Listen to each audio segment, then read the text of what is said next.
નવી શરૂઆત જન્મદિવસના બીજા દિવસથી શરૂ કરી છે, જે ઘણા સમયથી વિચાર હતો કે કંઈક લખું. આમ તો ફેસબુક ઉપર, વોટ્સઅપ ઉપર ઘણી વખત કંઈક ને કંઈક લખતો હોઉં છું, પણ આ વખતે સૌના માટે થઈને એક લખવાનું ચાલુ કર્યું છે.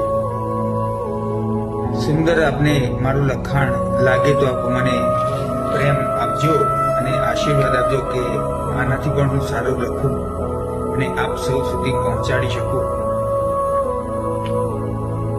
કાગળો